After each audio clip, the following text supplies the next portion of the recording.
Welcome. This is Jason Clemmons, Doctor of Chiropractic at the Rock Health and Wellness Center, and this is Life with Jason Clemmons, DC. This is Friday, March 29th, Good Friday, right here in Lubbock, Texas, and all over the world. And we are coming to you live from the Rock Health and Wellness Center studios and on 98.7 Walk by Faith radio and 1420 AM Lubbock Christian Nation. So hope you guys have had a great week. I hope you've enjoyed and are enjoying your Good Friday, and I hope everybody understands what that means and how important that is, and we sure do here at the Rock. So it's a big deal. It's a big deal for us, all of us Christian folks out there, and I really appreciate you guys taking this day serious, and I just listened to a show, this last show on Robert Pratt, and broke down a lot of stuff for us right there. So it was really good. So, but you know, we've had such a great week here at the Rock, and I had a little bit of time this afternoon to kind of get some thoughts put together with that, and I felt like tonight's show we just ought to go back and just talk about the whole picture a little bit, and talk about the whole picture for those of you who haven't been with us for a while. Maybe you haven't heard some of this stuff before, and I get comments from you here in the office, and I get comments through text and through Facebook and different things about new people that are coming in and referrals that are coming in, and you know, it's so interesting because it just goes back to the same things over and over and over again. And I don't know how many new patients we had this week, but I could think of the two of them that we had today, and they're both dealing with completely separate things. One of them is dealing with some stomach issues, and one of them is dealing with some low back issues. And everything just mapped itself right back to their brain. It was the same issue that was going on to me, but they had two totally separate ways that their body was expressing it. And I know some of you guys will catch this show on the weekend. Some of you guys will go back and watch it. You guys that are listening to it on the radio, you might go back and watch it later on over the weekend, and you might, and then there'll be some of you that you know, it's sitting around tonight later, or you just look at your phone. Maybe you just check it out for a minute. You just say, I wonder what he's going to talk about tonight. And I just want to talk about the fundamentals, because I really do think it matters a lot. And we've talked about migraines this week. Had some really good shows. We've talked about one of our people losing a family member to diabetes, and how disappointing that is, and how that can really influence the future of the world, and how it.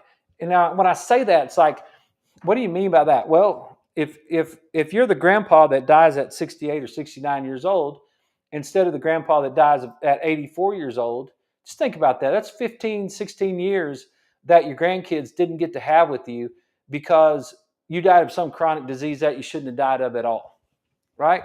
And how does that affect it? Because I could tell you what, I was affected a lot by my grandpa. One of my grandpas I didn't know I didn't get to spend as much time with, but one of my grandpas I did get to spend a lot of time with, and there was a big impact on my life over that time. I think he died when he was like 82 or 84 years old, and I would say the last 15 years of his life had a great impact on my life. And so I really do think that what we're doing from a health and wellness standpoint, I think it really does matter. And it matters enough for me to be here and do this show on Good Friday at 6:00. It matters enough for you in your life to try to make the effort to make your life better. And I think we can talk about some of these things and just talk about health tonight. And maybe over the weekend, while you have some time, if you happen to catch this show, maybe you can just think about it for yourself. You know, and it's not that hard. One of the conversations I had today with one of my ladies was, you're not that far away. She came in thinking that she was really lost. She came in thinking that it was falling apart on her. That because the world will tell you that. How many times you get that old sentence about how it's just I'm just getting older. Yeah, I'm just getting older. It's all wearing out, right? Nope, maybe not. Maybe, unless you're like 97 years old or something like that. Maybe you could say that. But for the rest of us who are 30, 40, 50, 60 years old, I don't think that's something that we ought to be saying. And this lady came in with a lot of hope. And one thing I mean, with the loss of hope. And the one thing I told her, I said, you're not near as far off as you think. You're not near as far away from regaining your health as you think. And I would say that same thing to each one of you, because I was thinking about that this afternoon. I was thinking about saying that to her, and I was thinking about if that's true or not. Is that really true? And then I thought, it is true. And I think most of us are that close. I don't think that, I mean, there's a few of you who are kind of far, that you've lost your health and you're kind of far away from health, and you'd have to really work at it to get it back. Okay. But I do believe you could get it back. I do believe you can get your body to function the way it's supposed to function. Almost up until the very end, you could get your body to function the way it's supposed to function, because those cells rejuvenate themselves. Remember what I was looking at one of my notes from last week when we were talking about Charles Zucker, and it says taste receptors live for 2 weeks. So I didn't know that until last week. I didn't really know that the taste buds lasted 2 weeks. And think about that. There's 52 weeks in a year, so that's 26 different sets of taste buds that you're going to get during a year's time, right? The lining of your intestine lasts 3 days. So if you're going to get 365 days, what's 120 something different revolutions of new lining of your intestines. And why does that matter? Because your intestines are held together with tight junctions, and those tight junctions seal between two of those columnar epithelium is what they're called. That two of those cells come together, and it's like they have a locking mechanism, and that locking mechanism seals those cells together. And if I just keep messing with those cells and I just keep attacking those cells, pretty soon what I'll get holes in the cells, between the cells, where things start to come in and out of my body that's not supposed to be there. And that's called leaky gut, right? We've talked about that before. Well, guess what? It takes 3 days for those cells. Those cells have a lifespan of about 3 days. They'll live, they'll get replaced by new cells, and then those cells will be kind of grow back together. If you don't abuse them, they'll grow back together. And then those cells will be replaced in 3 days, and they'll kind of grow back together. And then they'll replaced in 3 days, and they'll grow back together. And I'm finishing day 5 of my 21-day detox that we do every once in a while. And so now I've gotten my first full revolution. And some of those cells were on day 3 when we started, right? So there was a new set of cells, and then the next day was a new set of cells, and the next day was a new set of cells. And so, but all of those cells now have had 3 days where they've been they have not been attacked hardly in any form or fashion. The only thing I've had to drink for 5 days now is water. The only thing I've had to eat are smoothies and vegetables. And so the lining of those vessels of my intestine are having a chance to come back together, and they're having a chance to come back together and seal back up. And now we can protect myself from those things that might leak into my system and cause me to have joint pain in my hands, cause my hands to get all crazy, cause me to have arthritis in my joints. I can eliminate some of that inflammation that's in my joints by just getting my gut to work better. And so you say, well, if my gut is in really bad shape, how long is it going to take me to get my gut back in good shape? Man, you could start within 3 days, right? And so I really don't think, I want to encourage people tonight on this show. I want to encourage you to understand that you're not that far off. You're not, health is not out of your grasp. And one thing that I want to encourage you, another thing I want to encourage you on is that I don't know if deserve is the right word. You can achieve it. Like if you want it, you can achieve it. And I say, well, you can achieve it. I heard an asinine statement this week. I couldn't believe I heard it. And I don't know what they meant by it because it came from a neuroscientist, a neurologist. And I just by listening to him talk, I could tell he's a super sharp guy. His daughter was sitting there. She's a neuroscientist, a neurologist, together with him. And it was on that show that I told you guys about that I watched on Netflix. You Are What You Eat, I believe is what it was called. And and I was and they were talking about, because remember we talked a little bit about the show that we watched, um, Live to 100, the secrets of the blue zones, right? So we were talking about that a little bit, and what are blue zones? Blue zones are where people tend to live the longest, where they have what they call blue hair, right? Gray-headed people. The gray-headed people that live the longest. Where are those people on the planet? Well, number one, in Okinawa, always has been since I've been in chiropractic 24 years, 24 years now. It's always been Okinawa, southern Italy, Greece. And the other one they said was Loma Linda, California. And that's a new one for me. I haven't heard that one, Loma Linda, California. But then the next night I was watching You Are What You Eat. And he was pointing out that the very first McDonald's that was ever created was created in San Bernardino, California. Now, I haven't done the research on this. I'm just going off of what I was listening to on the show the other night. But the very first McDonald's was in San Bernardino, California, and San Bernardino, California is on the I guess it was west. I'm not exactly sure, but there was an interstate that looks like it's running north and south. I believe that's true based on the map that they showed me, but who knows how maps run these days. But San Bernardino, California is just on the other side of the interstate from Loma Linda.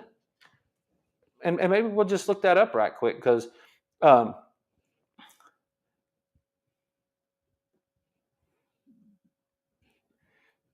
and what the guy said was there's like I think he said a 10-year lifespan difference. Yeah, San Bernardino and Loma Linda, and it's Interstate 215, I guess, or maybe it looks to me like it's a little south of Interstate 10, but it's like a suburb. Loma Linda is a suburb of San Bernardino. And what the guy said, what the neurologist said in the show, and I don't know the guy, and I'm not talking trash about him. He just said that the people in San Bernardino don't have access to healthy food and exercise. And I was like, but the people in Loma Linda do have access to healthy food and exercise. And I'm sure a sociologist could break that down for me and give it to me a little bit different and say, well, let me explain to you what access to food means. But to me, what access to food means is get in your car and drive across the interstate to Loma Linda and go into that grocery store. We have the same exact thing going on in Lubbock. We've got an Amigos that's part of United Grocery Store that's over on the east side of town. We've got a United Grocery Store that's down on 82nd and University. And I've been in those stores. I've been in the United Grocery Store in Littlefield. And the food that's in those stores is not in my grocery store. My Market Street and my United that's over here on 82nd and Frankfurt, and I know you guys that are not in Lubbock don't understand what that means. But my point is that I've got a Market Street on 98th Street. I got another Market Street down here on Slide and 114th. The food that we have in Southwest Lubbock is not the same food in the same grocery store chain within my town. And you might say, well, the other people don't have access to the food. If they understood, if they had the knowledge, because I think somewhere in that book that we read says our people will perish for lack of knowledge, right? If they had the knowledge of understanding that of how food works and how you could change your whole entire life just by learning about food and learning about how your body works and listening to this show is poorly as this show is put together sometimes, it's like you could still learn things. You could change your life by where you live in this town. Don't tell me because you live in San Bernardino, California, that you have to die 10 years younger because the people over in Loma Linda live 10 years longer than you because they have access to some sort of food that you don't have access to. Get in your car. If you don't have a car, get on your bike, ride across drive under a bridge, go across the street there. I'm looking at it right here. You can take South Waterman Avenue, or you can say Tippecanoe Avenue. You could take either one of those and get to Loma Linda from San Bernardino, and you might have to walk. You might have to take an Uber. But you can get it if you want it. If you know the difference between the two, right? That if you know how to treat yourself, you're not that far away. But then maybe if you are in San Bernardino, you're an entire lifetime away. Maybe you're just so far away because of what's going on between your ears. Maybe that's what's keeping us from being so far away from health. So I really think that every single person on the planet, and if you're listening to me on the radio show, you may be a different demographic than listens to me on social media, my Facebook page or my YouTube page. That I don't think anybody listens to me on Twitter, maybe like 9 people or something. But the the demographics may be different. So when I'm talking to somebody on social media, I may be talking to somebody that totally different on the radio. But when I'm telling you, if you're listening to me on the radio, is that you have just as much opportunity to be healthy as anybody else on the planet. It doesn't matter what side of town you come from. It doesn't matter what color your skin is. It doesn't matter how much money you have. You can be healthy. You deserve to be healthy. It matters that you're healthy. Sometimes I say that because sometimes myself, I think about, well, I don't know. I'm just not one of those guys. Like, like I don't snow ski. I've never snow skied in my whole life, and I see people snow ski, and sometimes I think that'd be fun, and then I'm like, well, I'm not really that guy. I've never been snow skiing before. I don't really know how to snow ski. I wouldn't even know how to start, right? And then I just talk myself out of being that guy, and that's what I'm saying is like, why can't I be that guy? What is holding me back from learning how to snow ski? Me. I'm the only thing holding me back from that. And that's what's holding us back from being healthy. You, me, us as an independent person. You're the only person holding yourself back from being healthy.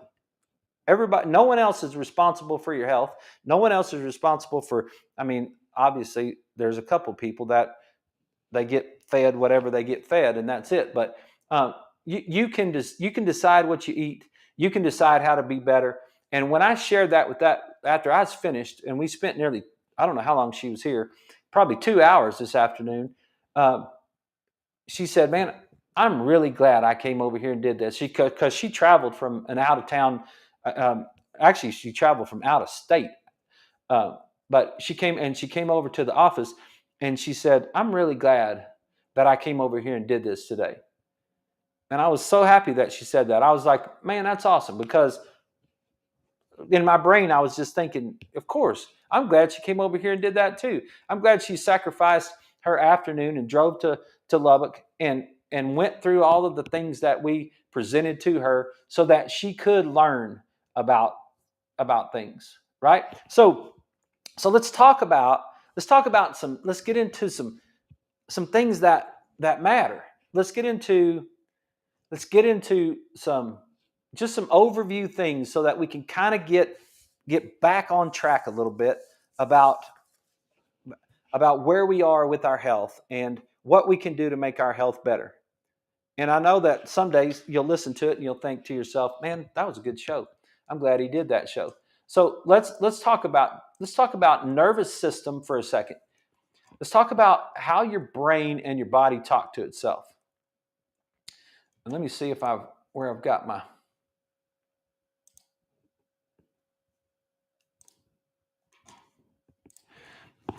So this is the one that I want to share with you, because this is a super important.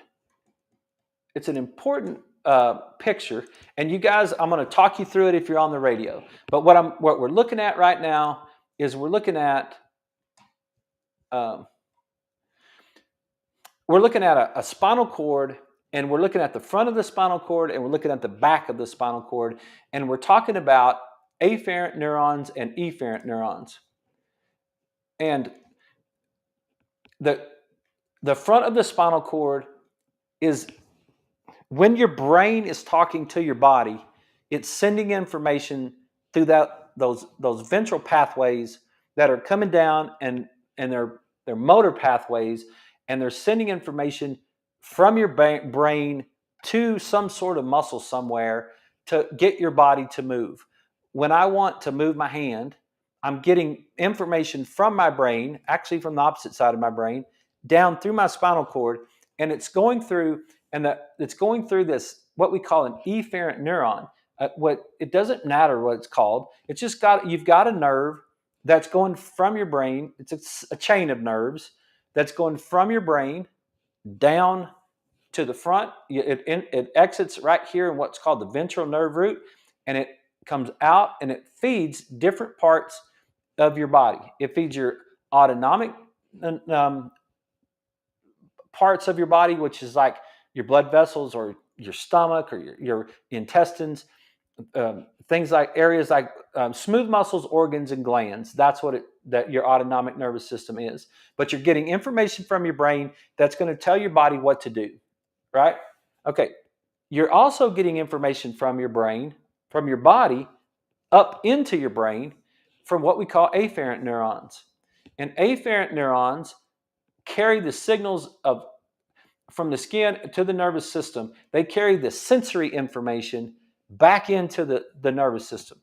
So you can this picture we see for you guys on the radio is a picture of the skin and the neuron in the skin. So when you touch the skin, what you're doing is you're firing the receptor. You're causing the little receptors that are in your skin to fire. That's firing the nerve. The nerve is going in through the dorsal root, which is the backside, and it's firing into the spinal cord. And if you hit it, it's like a reflex. If you hit the tendon and you cause a reflex in yourself, what actually happens is that input coming from the backside actually has a connection with this motor that comes back to the front, and it will hit the muscle on the front, and that will cause a reflex loop going on. But it also sends information up into the brain so that the brain knows what's going on as well. But a reflex happens before your brain knows it. That's why you hit it, and then your brain sends a signal back down and stops it, the reflex. That's why you hit the hammer on your knee, and your knee only bounces one time. But if you hit the hammer on your knee, and your knee bounces 4 or 5 or 6 times, and it just keeps doing that right there, that's a bad deal for the brain. Something's not going on properly in the brain. But the reason I wanted to show you this picture is because I wanted you to see the input into the brain and the output from the brain, and understand that your brain is controlling your entire body. Your brain is what's making your low back muscles tighten or relax. Your brain is what's making your uterus tighten or relax. Your brain is what's making your heart speed up or slow down. Your brain is what's pumping acid into your stomach or not pumping acid into your stomach. It's your brain talking to your body through your nervous system, through input from at 3 trillion bits of information per second. Like these receptors that are firing in through this dorsal root are firing in and at just unbelievable rates throughout your whole body all day long. And your brain is just processing all that information. And then it's sending information and down back to the body. And when it hits the brain, now it's so amazing, because it's like it doesn't now it just it's like the end of a 4th of July fireworks display at the very crescendo of it all. It's like that last, you know how that they save all the for that big that big bang at the very end where they fire lots and lots of fireworks all at the same time, and you get boom, boom, boom, boom, boom, boom, and it's just like the whole sky lights up, and it's just like the ending, right? The big bang ending.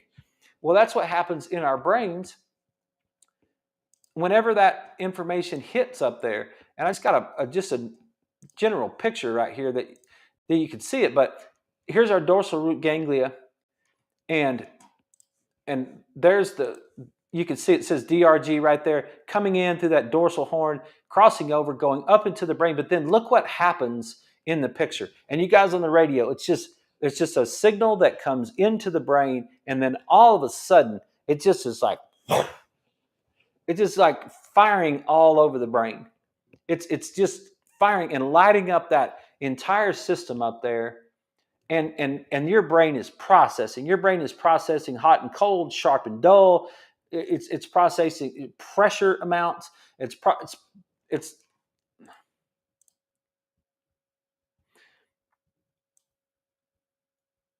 yeah, it's processing a lot, right? Like it's really, your brain is just crazy firing up right there. So we're about to take a break. Let's take a break for the radio. We'll come back and we'll just continue this thought on the other side, because I want to talk about how inflammation and diet and exercise all has a lot to do with how your brain functions.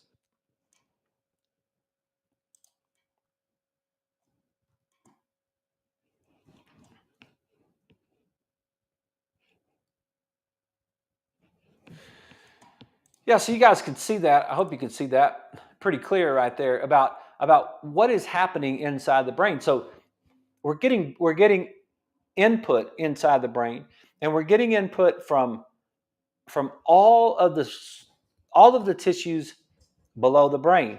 We're getting input from the skin, we're getting input from the fascia, we're getting input from the muscle, we're getting input from the joint capsules, the ligaments, the tendons. That whole entire system is firing through the nervous system and putting input into the brain.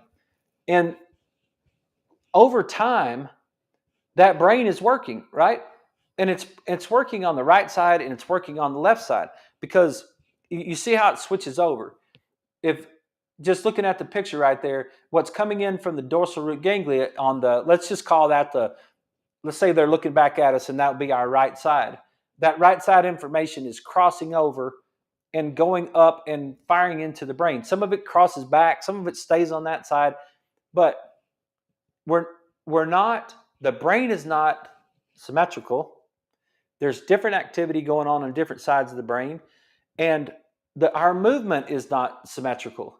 So I may do a lot of writing, and write and write and write, and I'm doing a lot of right hand activity and left brain activity, and that over time, those neurons that fire in those directions, they may be stronger on one side than they are on the other side.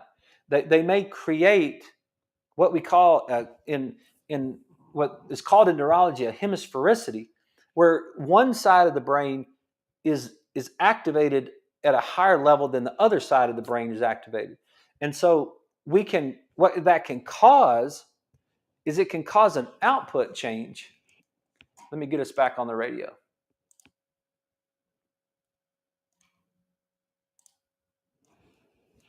Okay, everybody, we're back. This is Jason Clemmons. This is Life with Jason Clemmons, DC, and we're just talking about health tonight. So we were talking about the input and the output of the brain. So we're talking about the segments of the brain and the segments of the body and how they fire into the brain.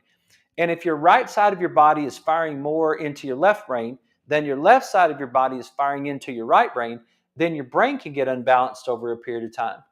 And when that brain gets unbalanced, now the output system can get unbalanced.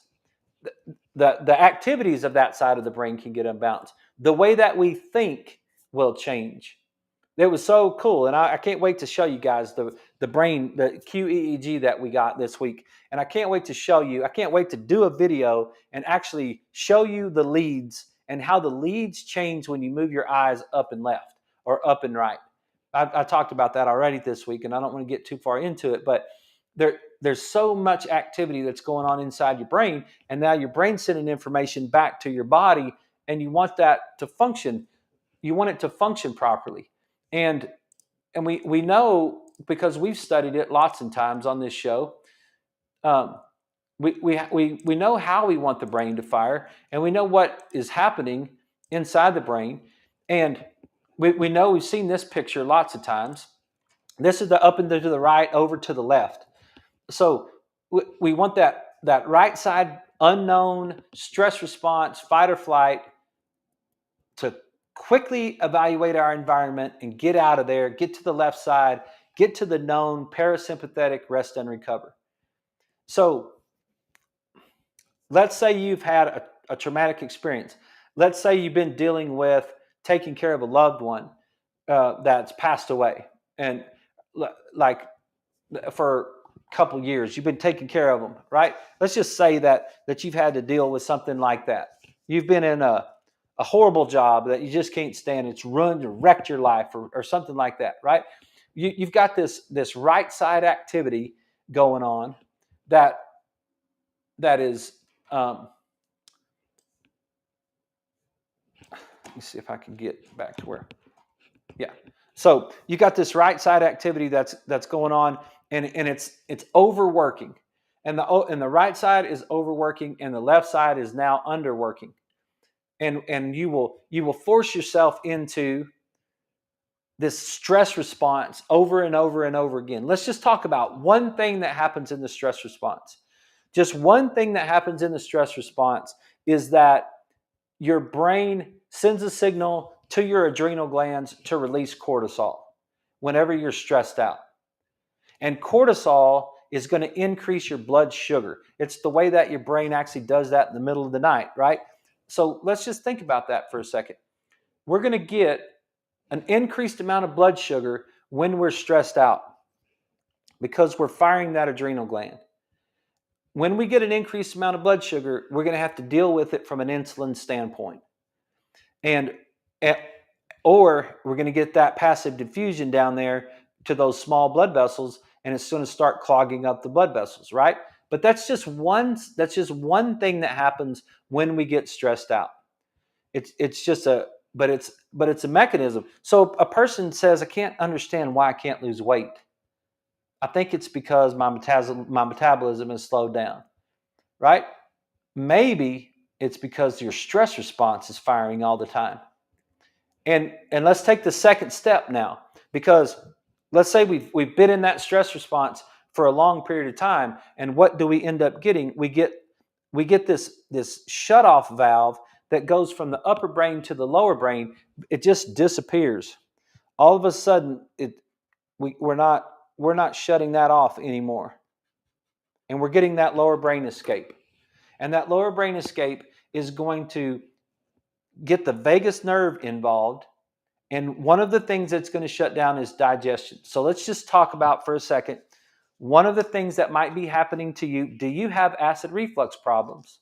Do you have digestive problems? Do you have a sour stomach? Are you taking Tums or Rolaids or Pepcid or whatever the thing is these days, right? Does your doctor want to put you on some medication that has something to do with digestion? You got too much stomach acid. Have you been told that, right? Okay. What do you think might be causing that? Why would you have too much stomach acid? Is that actually factual that you have too much stomach acid? Or do you think maybe we've got lower brain escape going on? Do you think maybe that your digestive system is not working because your right hemisphere is overactive, your left hemisphere is underactive? So there's another stress response. Another thing that stress does to us that causes us to malfunction is that our digestive tract won't work. So now what do we got going on? We got two things. Stress is driving us to increase our cortisol, which is increasing our blood sugar, which is increasing our insulin, which is making us save all of our calories, and now we're gaining weight. We're having type 2 diabetes problems, or we're having an increased amount of weight gain. And we can't get weight off because we're too stressed, right? Okay, that's one thing. And now the second thing is, now I got this acid reflux problem. that's going on. That's just two simple things right there, just from the pathway of being overactivated in your right hemisphere. Now let's talk about one more thing that we might start to deal with when we're overactivated in our right hemisphere. Let's add one more thing to it, because if we're overactivated in our right hemisphere and we're not getting that information out to the other side, then we're underactive in our left hemisphere, and our left hemisphere has an affinity for dopamine. And so we're losing some of that internal dopamine on that left hemisphere. And what will we do? We will go to an external source to try to get something to feel better. We want that dopamine. So what will we do? We'll start eating refined carbohydrates. We'll start eating chocolate. We'll start drinking alcohol. We'll eat corn chips till we eat 4 baskets of them, right? All of those things will start happening because we have this left brain deficiency. And we have this left brain deficiency because we're not firing the pathway right. Okay? That's just the stress response. That's just a simple reminder of just what happens to us when we're stressed. But let's go back to an article that we've actually used on the show in the past. And let's talk about just and these are kind of some big words, but this was the interface of mechanics and nociception in joint pathophysiology. It just means, let's get this defined. Nociception, if you go look at it, Google it, the American Heritage Dictionary, nociception means the perception of pain resulting from nerve processing of pain stimuli. Nerve processing. Those nerves, those afferent nerves that we were just talking about, those nerves that come through that dorsal root that fire up into the brain and they send sensory information into the brain. Well, we actually have some nerves that are built to give us information about a joint that might not be functioning properly. It might have pain. We can get that nociceptive pain. So this was done in the Journal of Biomechanics and Engineering, February 2017. We've referenced it before. It was all authors are from the University of Pennsylvania, from the departments of bioengineering, neurosurgery, and School of Dental Medicine. The study cites 174 references. But let's just pick out a couple of main things that are going on. Pain is an unpleasant sensory and emotional experience that occurs when there is potential for tissue damage to occur or in response to an incited injury, as from osteoarthritis. Okay, there's some major information right there that we need to think about and we need to understand. Pain is an unpleasant sensory or emotional experience. Remember that explosion that happens in the brain when this sensory information comes into the brain? It's not just going straight into the sensory cortex and saying, ouch. It's not going there. It's going through the whole limbic system. It's going through the whole emotional response system inside our brain. That information is traveling in, and it's being deciphered based on our experiences, based on our expectations, based on our attitudes, based on our brain state. When all that stuff is coming in, it's now being based on our brain state, and then we're defining whether or not it hurt or it didn't hurt. That's why I was able to play football and get hit, and I got hit hard sometimes. There were days that I got hit hard, and there was one time in 16 years that I got hit. That's not true. I got the breath knocked out of me a time or two, but I did get up, and I got up on this one. But there was one time that in 16 years, I got hit so hard I couldn't go back in the game. And one time I cracked my sternum. A guy from Clovis cracked my sternum one time, and I still went back into the game. That dude hurt for like 20 years because that whatever was going on right there. And when I got the breath knocked out of me, I went back into the game. All those things. Why did I go back into the game? Because I had defined in my brain how my brain had a definition of pain that didn't knock me out of the game. It was the emotional centers in my brain, the limbic centers in my brain, the parts of my brain that said, look, dude, this is part of the game. This is just what happens. You get hit, you get up, you just play the next play. It's like, okay. And those parts of my brain dampened the pain. Okay. I didn't mean to get off on that, but I think that's super, how you define it for yourself. It's not just sensory information, it's sensory and emotional. Okay, so let's get down to some of this. Trauma and repeated loading can induce structural and biomechanical changes in joints, altering their microenvironment and modifying the biomechanics of their constitutive tissue, which themselves are innervated. I know that's a lot of words. Let's just take what it means. Trauma and repetitive loading, abnormal movement of your joints, trauma, either through trauma or repetitive loading, can cause structural and biochemical changes in joints, altering their microenvironment. That's an important sentence. It can change the chemistry. It's abnormal movement and abnormal chemistry that causes you to have pain in your joints. All your joints. Doesn't matter what joint you have. Okay? Joint pain is biomechanical and biochemical. And what biochemical means the inflammatory response that you have to pain. Because there's three different types. There's three different types of pain. There's nociceptive pain, which is like stepping on a person's toe, causing this nociceptive pain. You hit that nerve, bam, causes the pain, right? There's no injury to the tissue. The recovery is quick and complete when the foot comes off the person's toe. Like, ow, you stepped on my toe. That hurt. But it didn't cause any problems. It didn't cause any damage. It just hit that nociceptive input into the brain, and it fired into the brain. And you might have had a huge emotional response to it because you might have been really emotionally charged that somebody stepped on your toe. Like if you were 2 and your big brother, who's 5, stepped on your toe, you might just throw a fit because your big brother was just being mean to you, right? Your pain definition might increase because of your emotional response to them stepping on your toe, right? That's why the football stuff, I didn't have any emotional response to that. It's like, shut up. We're in the middle of a game. Get off me. I don't care. You can't knock me out anyway, punk, right?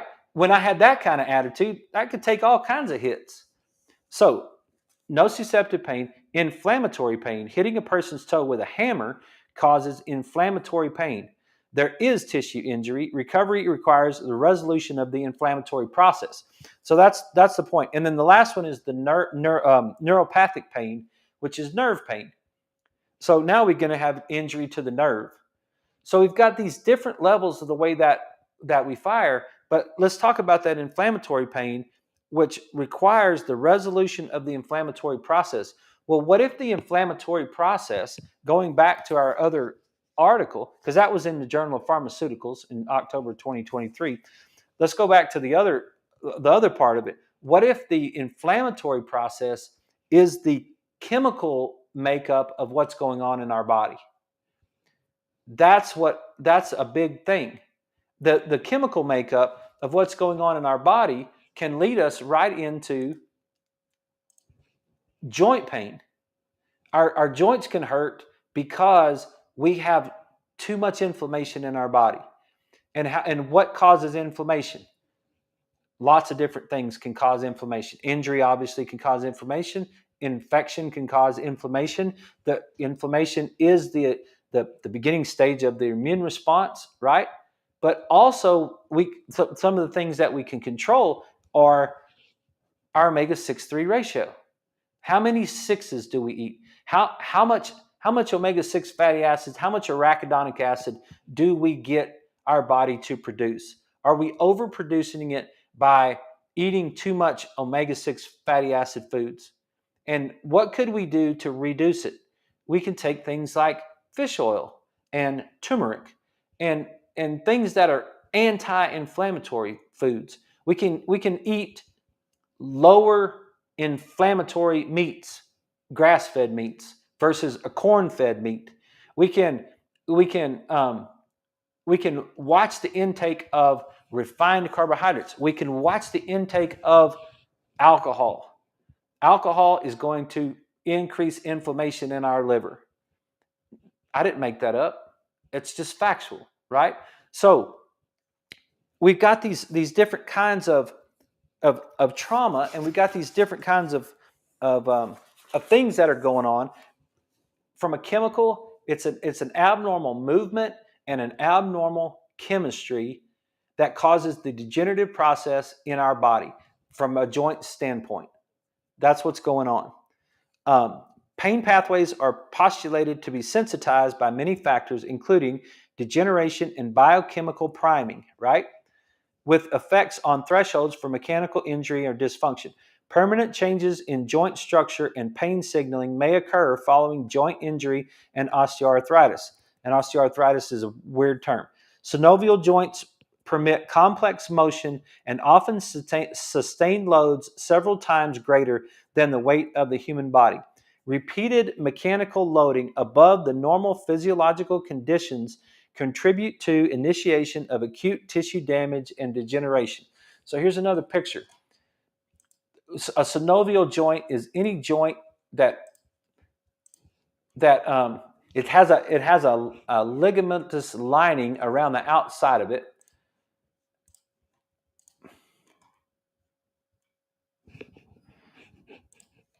And if you fire it over and over and over again, then that's what I'm talking about right there. That's a synovial joint. And that's a facet joint in the lumbar spine. This one right up here is the same thing. This is a facet joint in the lumbar spine. When you hurt your back, Leslie hurt her back this morning working out. We were doing burpees, and she did some extension. There's two main ways that you hurt your back. You have a disc, and the disc can get smashed, and the disc can bulge and hit the nerve root. And the nerve root has incoming information, and the nerve root has outgoing information. And if it's hitting the incoming information, you get that dorsal root activation of sensory input into the brain, where now, and the disc is innervated itself. So now you're getting sensory information from the disc, and it's firing into the brain and saying, ow, this hurts. Or you can lean back on it too much and have too much extension, and you can jam the facet joint on the backside, and now that's going to, the facet joint is innervated as well. You can see these nerves, the nerves that run into the facet joint, and you lean back on it, you jam the facet joint, you fire the nerves, they fire into the brain, and that hurts. And the way that we treat those two things is completely different. If you have a disc problem, you don't really want to lean forward. You want to stay on the back edge of it. If you have a facet problem, it helps to lean forward and open that facet joint up. But abnormal movement, loading, repetitive loading, over and over and over again, can cause that joint to malfunction. It can change the structure of the joint because the joint is not moving properly. And in our world, we call that a subluxation. A subluxation means that the joints are not moving properly, and they're increasing the opportunity to cause more damage to the joint. The joints that move properly are feeding the brain properly, and they're not wearing out. And then the other part of that is that this joint has a biochemical environment, a biochemical microenvironment. And the nutrients that we have, the intake of food that we have, determines a lot about how that microenvironment is functioning. Our fish oil, our intake, our fruits and vegetables, if we're eating that versus if we're eating refined carbohydrates. If we're eating food, remember food, take food from the field and put it in a grocery store and eat it. Take food from the field and put it on your plate. How many steps were between, how many sweet potatoes from the field to my plate? How many steps were there? Not very many. I mean, we could get technical and say there was, but they took the food they took that sweet potato out of the field and they brought it to the grocery store. I went and picked it up and put it on my plate, right? That is not a refined food. That is an actual food. Now, let's take a potato chip. What's the difference? What did they do to that potato in the field to make it into a potato chip? It had to go through a factory and get cut up, and then it had to get a bunch of crap put on it, and then it had to get cooked, and then it had to get put in the bag, and then now it had to go to the grocery store, and then I bought it, right? Bread does not grow in the field. Bread has to be processed, right? Those are processed foods. And those processed foods will create a microenvironment that will cause degeneration in our spine and cause us to break down. We don't want that. We don't want that type of environment. So when we have abnormal movement, and it can be from, like neck pain can also result from non-traumatic cumulative exposure, such as sustained neck flexion posture. Neck flexion posture.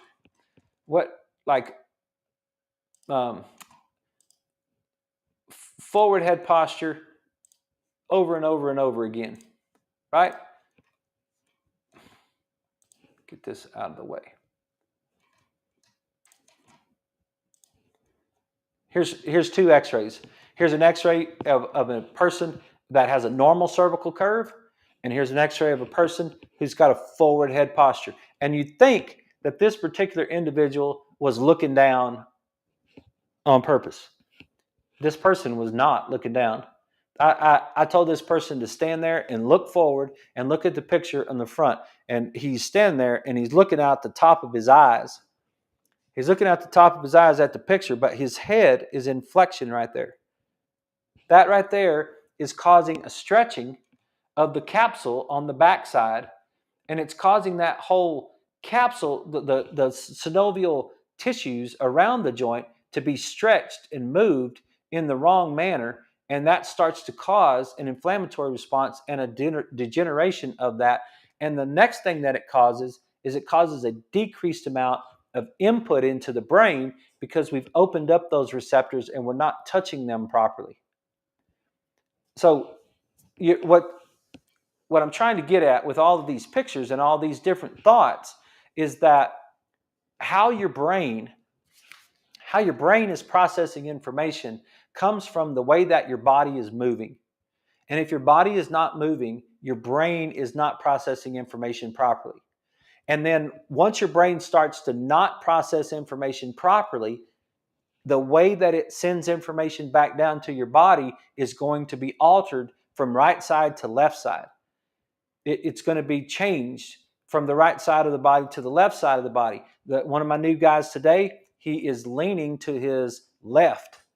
He has all of his neurological stuff testing showed me that we had a deficiency on the left hemisphere of the brain, and he's leaning to the left, and he's had lifetime spasms on the right side of his low back. That's how it all kind of fits together, right? So all you got to do is get your brain to fire better, change the environment in your body, and you have a chance to regain your health.